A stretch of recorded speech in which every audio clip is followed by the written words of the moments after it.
বাংলা সিনেমার একটা অন্য ধাঁচের মুভি ছিল দ্বিতীয় পুরুষ, যেটাকে শুধুমাত্র একটা পুলিশ ইনভেস্টিগেশন মুভি বললে ভুল হবে, বরং এটা টলিউডের অন্যতম বড় প্লট টুইস্ট হিসেবে পরিচিত। তবে এর পেছনে বেশ কিছু ইন্টারেস্টিং ফ্যাক্টস আছে। এই মুভির সব থেকে বড় চমক ছিল অনির্বাণ ভট্টাচার্য অভিনীত খোকা চরিত্রটি। এই লুকটা তৈরি করার জন্য অনির্বাণকে কয়েক মাস ধরে কঠোর পরিশ্রম করতে হয়। তার সেই ম্যানিয়াক হাসি আর কথা বলার স্টাইল কিন্তু টোটালি ইম্প্রোভাইজ ছিল, যা কিনা অডিয়েন্সদের মনে একটা আলাদা ভয়ের সৃষ্টি করেছিল।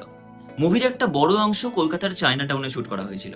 ওখানকার সেই সরু গলি আর ডার্ক আমেজ ফুটিয়ে তোলার জন্য কোনো রকম সেট ব্যবহার করা হয়নি, বরং আসল লোকেশনে গভীর রাতে শুট করা হয়েছিল, যাতে একদম রিয়েলিস্টিক ফিল পাওয়া যায়। মুভিতে অভিজিৎ পাকরাশি মানে পরমব্রত চট্টোপাধ্যায় যখন পুরনো কেস ফাইলগুলো ঘাটছিলেন, সেখানে অনেক মাইনর ডিটেলস রাখা হয়েছিল যেগুলো এটাকে ফার্স্ট পার্টের সঙ্গে কানেক্ট করছে। সৃজিত মুখার্জি এমন ভাবে স্ক্রিপ্ট লিখেছিলেন যাতে অডিয়েন্স বারবার দুটো মুভির মধ্যে ডট কানেক্ট করতে পারে।